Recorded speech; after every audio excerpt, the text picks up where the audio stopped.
Hello students, आज हम बात करेंगे 11th कॉमर्स के सब्जेक्ट अकाउंट्स की, और जिसमें हम रिवीजन कर रहे हैं chapter financial statement with adjustment. तो हम financial statement with adjustment chapter का क्या कर रहे हैं, रिवीजन। आज हम इसके जिस न्यूमेरिकल क्वेश्चन को आपके साथ डिस्कस करेंगे वो होगा क्वेश्चन नंबर 10 का बी पार्ट। ओके, तो चलिए क्वेश्चन स्टार्ट करते हैं। कौन सा क्वेश्चन डिस्कस करेंगे? क्वेश्चन नंबर 10 का बी पार्ट। तो सबसे पहले हम यहाँ पर ट्रेडिंग और पी&एल का फॉर्मेट बना लेते हैं, ट्रेडिंग एंड पी&एल अकाउंट। इसके बाद क्लियर हो गई। फॉर्मेट क्या होगा? Particular amount, particular amount, particular amount और पर्टिकुलर अमाउंट। इतनी बात क्लियर हो गई। ये हमारा फॉर्मेट होगा, पर्टिकुलर अमाउंट, पर्टिकुलर अमाउंट। फिर हम बनाएंगे क्या? Balance sheet. क्या बनाएंगे? Balance sheet. ओके, यदि हम बात करें बैलेंस शीट की, तो बैलेंस शीट का फॉर्मेट क्या होगा? वही liabilities amount, assets amount. Start करें। सबसे पहले हम कुछ कॉमन बेसिक आइटम्स बताते हैं। बेसिक आइटम्स लिखते हैं, जैसे कि ओपनिंग स्टॉक। जाकर क्वेश्चन 10 के बी पार्ट में चेक करें। ओपनिंग स्टॉक पहले कॉलम में नीचे से थर्ड ओपनिंग स्टॉक दिया गया है। मिल गया? कितना है ओपनिंग स्टॉक? 60। तो हमने यहां पर लिखा टू ओपनिंग स्टॉक। कितना दिया गया है? ओपनिंग स्टॉक दिया गया 60,000 रुपीज। यहां तक कोई दिक्कत हो तो बताइए। तो ओपनिंग स्टॉक लिख दिया। उसके बाद हम लिखेंगे क्या? परचेस। क्या लिखेंगे? परचेस। देखिए ऊपर जाकर परचेस दिया गया है क्या? बिल्कुल परचेस है 1,60,000 रुपीज। उधर इसमें ये चेक करेंगे परचेस रिटर्न भी दिया गया है क्या आपको? परचेस तो दी गई है, कितनी है? 1,60,000 रुपीज। ये चेक करें इसमें कहीं परचेस रिटर्न दी गई है क्या? परचेस रिटर्न नहीं है, परचेस रिटर्न कहीं नहीं दी गई है इसमें। इतनी बात क्लियर हो गई। तो हमने परचेस अंदर लिख लिया, लेकिन यहाँ पर कुछ एडजस्टमेंट होंगे परचेस से रिलेटेड, इसलिए परचेस की अमाउंट हम अंदर ही लिखकर चलेंगे 1,60,000 रुपीज। कुछ एडजस्टमेंट आएंगे इसलिए अंदर लिख लिया। वैसे तो परचेस में से परचेस रिटर्न माइनस करके बाहर लिख देते हैं, लेकिन यहाँ पर नहीं है, तो क्या करेंगे? हम अंदर लिखकर छोड़ देंगे परचेस 1,60,000 रुपीज। यहां तक बात क्लियर हो गई। उसके बाद हम देखेंगे सेल्स। यदि आप सेल्स चेक करें, सेल्स कितनी दी गई है? सेल्स यहां पर आपको दी गई है 2,80,000 रुपीज। तो हमने बाय साइड में लिख लिया बाय सेल्स 2,80,000 रुपीज। यहां तक बात समझ में आ गई। इसमें से सेल्स रिटर्न यदि दी गई है, बिल्कुल साथ के साथ सेल्स रिटर्न भी है, वो क्या कर लेंगे? माइनस सेल्स रिटर्न कितनी है? 15,000 रुपीज। तो ये बात बचेगी 2,65,000 रुपीज। इतनी बात आपकी क्लियर हो गई? ठीक है जी। उसके बाद आ जाइए नेक्स्ट। उसके बाद मैंने कहा था कि ये करने के बाद यहाँ पर कैपिटल लिख दीजिए जाकर। देखिए कैपिटल कितनी है? दूसरे कॉलम में दी गई है, नीचे से चौथा आइटम दूसरे कॉलम का, Manoj capital 3,50,000 rupees. Okay, capital लिखने के बाद हम चेक करते हैं कि कोई आईओसी वगैरह तो नहीं दिया गया है। एडजस्टमेंट में चेक करें कि एडजस्टमेंट में कोई आईओसी दिया गया है क्या। यदि मैं चेक करूं एडजस्टमेंट में कोई आईओसी नहीं है। इतनी बात क्लियर हो गई? ठीक। उसके बाद ये चेक करेंगे हम, एडजस्टमेंट में आईओसी नहीं है। उसके बाद एक लाइन छोड़ दीजिए नेट प्रॉफिट या नेट लॉस की, और यहां पर वो एडजस्ट कर लेंगे। इतनी बात क्लियर हो गई। उसके बाद क्या करेंगे हम? उसके बाद आप देखेंगे क्या देखेंगे? 3 चीज, ड्रॉइंग, लाइफ इंश्योरेंस और इनकम टैक्स दिए गए हैं क्या। यदि आप क्वेश्चन में चेक करें, ड्रॉइंग क्या क्या बताया मैंने? ठीक, चेक करें कि कोई ड्रॉइंग्स है क्या। यदि मैं चेक करूं, हाँ बिल्कुल मनोज ड्रॉइंग दी गई है 12,000 रुपीज दी गई है क्या? ठीक है, तो हमने यहां पर लिखा माइनस ड्रॉइंग्स। ओके, कितनी है? मैंने ब्रैकेट में लिख ली, क्योंकि एडजस्टमेंट में कुछ ड्रॉइंग्स और आएगी, वो भी एडजस्ट कर लेंगे। इतनी बात क्लियर हो गई? ठीक है जी। इसके बाद ये चेक करें, लाइफ इंश्योरेंस और इनकम टैक्स भी दिया गया है क्या। ऊपर ही ट्रायल बैलेंस में जाकर चेक करें कि कहीं लाइफ इंश्योरेंस और इनकम टैक्स है क्या। यदि मैं चेक करूं तो यहां पर लाइफ इंश्योरेंस प्रीमियम और इनकम टैक्स नहीं है। इतनी बात क्लियर होगी? दोनों नहीं है। क्या नहीं है? और इनकम टैक्स नहीं है। इतनी बात क्लियर होगी?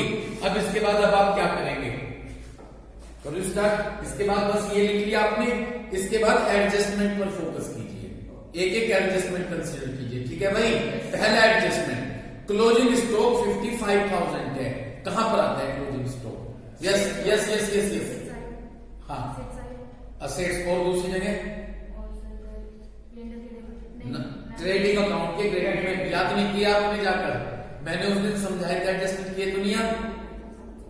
ठीक, कोई बात नहीं, याद कीजिएगा घर पे जाके, है ना। तो एक तो क्लोजिंग स्टॉक यहां पर आता है ट्रेडिंग अकाउंट के बाय साइड में। यहां पर मैंने लिख लिया बाय क्लोजिंग स्टॉक। कितना है भाई क्लोजिंग स्टॉक? 55,000। क्लोजिंग स्टॉक दिया गया है यहां पर कितना? 55,000 रुपीज। मैंने यहां लिख दिया 55,000, कोई दिक्कत? इसके बाद दूसरी जगह पर असेट्स में अपने साथ क्या लिख देता हूं? क्लोजिंग स्टॉक कितना है भाई? 55,000 रुपीज। आपके समझ में भी आ रही बात? आ रही आपके क्लियर होगी बात? आप थोड़ा सा याद करो एडजस्टमेंट सभी, देखो है ना, समझो मतलब। उसके बाद आगे बढ़ो इसमें। क्लोजिंग स्टॉक के बाद 55,000 रुपीज के कहने के बाद स्टॉक, मैंने एक एबनॉर्मल लॉस का एडजस्टमेंट समझाया था, किस किस के याद है? चलो कोई बात नहीं, अब समझना। स्टॉक जो कि 10,000 रुपीज का था वो डिस्ट्रॉय हो गया फायर से, आग से जल के नष्ट हो गया 16 मार्च में। बट क्या हुआ? बट द इंश्योरेंस कंपनी, लेकिन इंश्योरेंस कंपनी ने केवल कितने पैसे दिए? 6,800 रुपीज दिए। सामान आग से जल के नष्ट हुआ 10,000 का, लेकिन इंश्योरेंस कंपनी ने कितने दिए? 6,800 रुपीज दिए। अब मेरी बात सुनिएगा, जो गुड्स आग से जल के नष्ट हो जाता है उसे तो परचेज में से माइनस करते हैं। तो मैंने माइनस किया गुड्स लॉस बाय फायर। क्या लिखा? Goods loss by fire. कितने का था वो गुड्स? वो गुड्स था कितने का? 10,000 रुपीज का। कितने का था? आप मत बोलो, मुझे एक्सप्लेन। जितने का सामान आग से जल के नष्ट हुए हैं वो तो जाके परचेज में से माइनस कर दो। कितने रुपए का सामान, कितना अमाउंट का गुड्स आग से जल के नष्ट हुआ? 10। तो 160 में से 10 गए, 150 हमने बचा दिए। ओके, जितने इंश्योरेंस कंपनी ने दिए, कितने दिए वो लिख देते हैं असेट्स में। वो कहां लिख देंगे? तो यहां पर लिख दिया insurance company claim. Insurance company से ये क्लेम हमें रिसीव हुआ, कितना? 6,000। और जितना नहीं मिला कैसे पता चलेगा? 10,000 से 6,800, 3,200 नहीं मिले, वो हमारे लिए लॉस है P&L के डेबिट। तो यहां पर लिख देंगे to goods loss by fire. क्या लिख देंगे यहां पर? Goods loss by fire. इतनी बात क्लियर हो गई? कितने आएंगे? 3,200 रुपीज। समझ में आ गई कैसे है? 3,000 क्लियर? आगे चलूं अब? नहीं आया तो दोबारा पूछ लो। आ गया अगले एडजस्टमेंट। स्टेशनरी 150 रुपीज की, स्टेशनरी 150 रुपए की प्रोपराइटर ने कंज्यूम कर ली। यानी प्रोपराइटर मींस ओनर यूज कर रहा है, तो ये ओनर का पर्सनल एक्सपेंसेस है। ये ओनर का कैसा एक्सपेंसेस है? हाँ, तो ये ड्रॉइंग्स हो गई। इतनी बात क्लियर हो गई? ऊपर जाकर चेक करो स्टेशनरी कितनी है। पहले कॉलम के लास्ट में स्टेशनरी 500 रुपए दी गई है, मिल गई। वैसे तो ये P&L के डेबिट में आती है। कहां पर आती है? तो देखो मैंने P&L के डेबिट में यहां पर लिख दिया टू स्टेशनरी। क्या लिख दिया? Two stationary. टू स्टेशनरी कितने की है? 500 रुपए माइनस ड्रॉइंग्स। कितनी ओनर ने पर्सनल यूज के लिए यूज की? 150 रुपए की। तो ये 150 रुपए, तो 350 तो यहां बच गए। समझ गए? 500 रुपए की थी, 150 रुपए की ओनर ने पर्सनल यूज के लिए यूज की, तो इसमें से 150 घटा दे, कितने बचे? 350। दूसरी जगह ये हम कहां पर लेंगे? ड्रॉइंग में ऐड कर देंगे जाकर। तो ड्रॉइंग में मैंने कितने ऐड कर दिए? 150। तो यहां आ गए 12,150। मुझे लग रहा है कुछ समझ में नहीं आ रहा है? समझ में आ रही है बात? आ गई है यहां तक बात? तो स्टेशनरी 500 रुपए की थी, उसमें से हमने 150 रुपए की पर्सनल यूज के लिए खर्च की ओनर ने, तो माइनस कर दिए 350। और ये 150 रुपए कहां पर जाकर ऐड कर दीजिए? ड्रॉइंग्स में। Next, goods costing. मैंने पहले भी बताया था यदि कोई गुड्स आ जाए और वो आपने यूज किया है तो उसे परचेज में से माइनस करते हैं। कह रहे हैं कि गुड्स 1200 रुपीज का गिविंग अवे एज चैरिटी। आपने वो 1200 रुपीज का गुड्स कैसे दे दिया? चैरिटी। चैरिटी मतलब दान दे दिया। क्या दिया? गुड्स। तो पहले तो इसे जाके परचेस में से माइनस करेंगे, और दूसरी जगह चैरिटी हमारे लिए एक्सपेंसेस है, P&L के डेबिट में लिखेंगे। कहां पर लिखेंगे? P&L के डेबिट साइड में लिखेंगे। करूं शुरू? समझ में आ गया एडजस्टमेंट? तो 1200 रुपए आपने कैसे दे दिए? चैरिटी की फॉर्म में दे दिए। इतनी बात क्लियर हो गई? तो जाकर यहां पर परचेस में से माइनस कर दीजिएगा क्या? चैरिटी। क्या करेंगे? चैरिटी। कितना गुड्स दिया चैरिटी की फॉर्म में? 1200 रुपीज का। इतनी बात क्लियर हो गई? तो बाहर तो लिख दीजिए 1,48,800। समझ गए? दूसरी जगह ये हमारे लिए एक्सपेंसेस है, तो जब एक्सपेंसेस है तो P&L के डेबिट में लिख देंगे। यहां पर लिख देंगे क्या? To charity. ठीक है जी? कितना? 1200। कोई दिक्कत हो तो बता दीजिए। क्लियर है?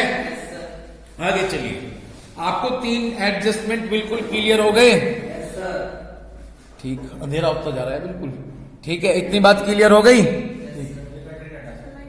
हाँ, ये कंटेंट पीछे वो कर दो, आराम से जाके तुम कर दो, तो बिल्कुल डार्कनेस आ रही है इस पे। नेक्स्ट मैं इतने एडजस्टमेंट क्लियर करता हूं।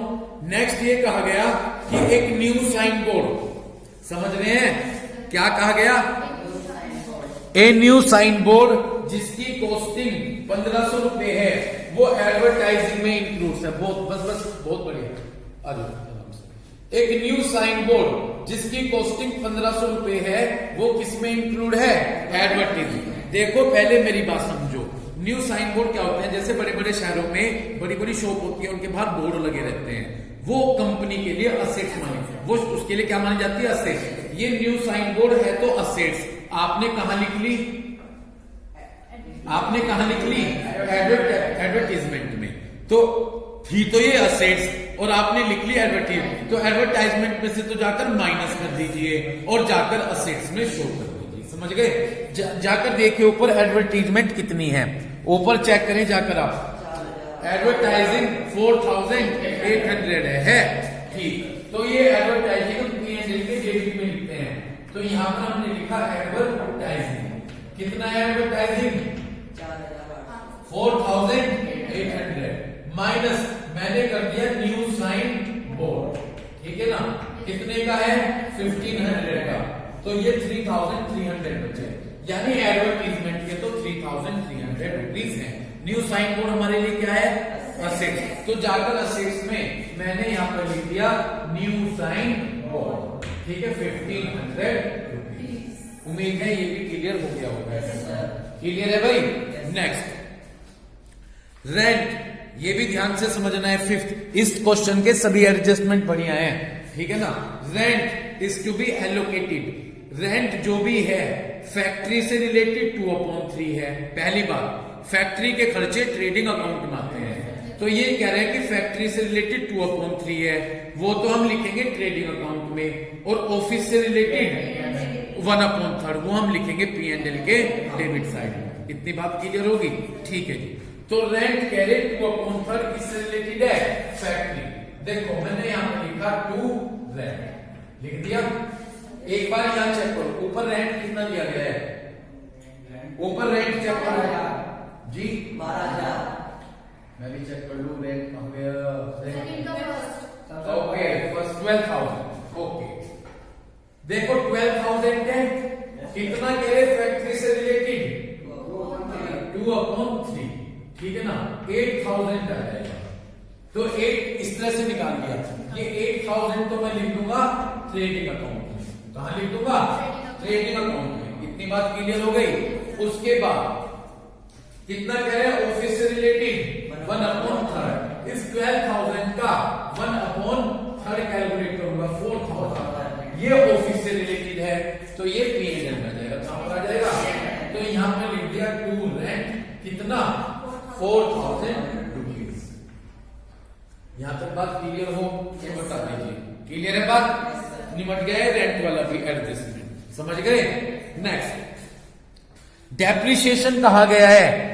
ये कह रहे हैं कि मशीन पर कितने % डेप्रिसिएशन चार्ज कीजिए? 10%। और मोटर कार पर कितना %?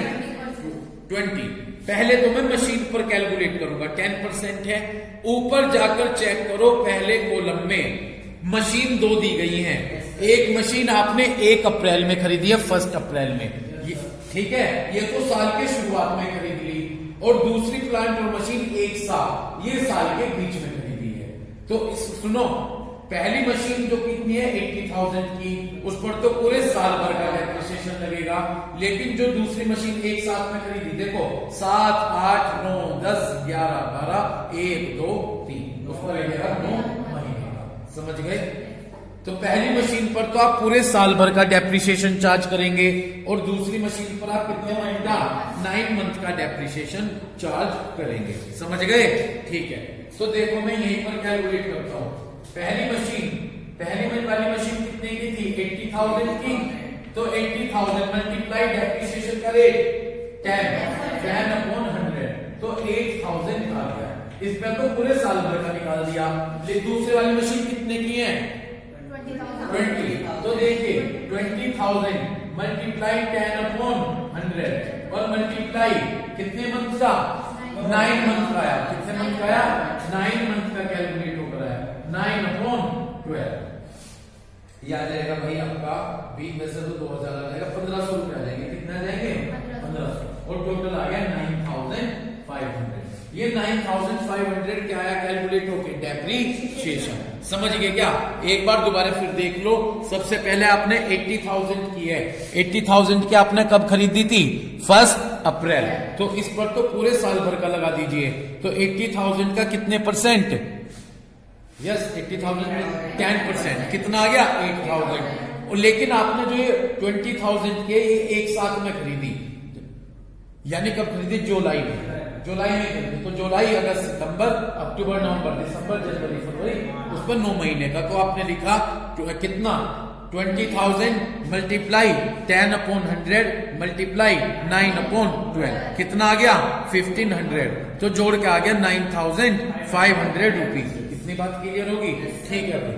तो अब आप असेस में जाके यहाँ पे लिखोगे क्या, प्लांट एंड मशीन। ठीक है, कितने की प्लांट और मशीन, 1 लाख रुपीज की, माइनस डेप। समझ गए क्या 1 लाख कैसे है, 80 और 20 को प्लस कर दिया, माइनस डेप्रिसिएशन। कितना डेप्रिसिएशन है, 9,500 रुपीज। तो ये आ गया 90,500 रुपीज डेप्रिसिएशन। दूसरी जगह डेप्रिसिएशन नहीं, मतलब वैल्यू आई मशीन की जो बची। दूसरी जगह P&L, तो हमने क्या लिखा है यहाँ पर, डेप्रिसिएशन ऑन मशीन कितना, 9,500। समझ गए भाई? अब दूसरा किस पर डेप्रिसिएशन कह रहे हैं, मोटर कार पर। मोटर कार पर कितने परसेंट डेप्रिसिएशन है, 20। ऊपर जाकर चेक करो मोटर कार कितने की है, 70,000। तो मैंने यहाँ असेट्स में जाकर मोटर कार लिखा, क्या लिखा, मोटर कार 70,000 की है, 70,000 माइनस डेप्रिसिएशन कितने परसेंट, कितना है 20। तो इसका 20% 14,000 आ गया। तो बाहर बचे 56,000 रुपीज। कितने बचे, 56,000। इतनी बात क्लियर होगी? यहाँ तक कोई दिक्कत हो तो बता दो। क्लियर? ठीक। इसके बाद सारे एडजस्टमेंट हो गए। एक एडजस्टमेंट हिडन एडजस्टमेंट है, जिसे छिपी हुई एडजस्टमेंट बोलते हैं। दूसरे कॉलम में आ जाओ, और ये बहुत ध्यान से समझनी है। पहले मेरी बात सुनो जी। मेरा साल 31 मार्च 2017 में खत्म हो रहा। ऊपर जाके देखो क्वेश्चन की तीसरी लाइन में, जब ऊपर से रीडिंग करोगे तो ये बता रखा कहां खत्म हो रहा साल, आज 2017। मेरी बात सुनो, अगर मैं कोई खर्च करूंगा, क्या करूंगा, यदि मैं कोई खर्च करूंगा 31 मार्च, वेट, यदि मैं कोई खर्च करूंगा तो 31 मार्च तक कर रहा। कब तक कर रहा, 31 मार्च तक कर रहा। तो वो तो है इसी साल से रिलेटेड। इतनी बात क्लियर होगी? 31 मार्च तक खर्च कर रहा, उसे यूं कहो बाहर जाके यहीं खड़े रहो क्लास के सामने, ये कहो जाके, यूं को क्लास के सामने खड़े रहो जाके, रोज का हिल्ला बना लिया, घूमते रहना इधर उधर।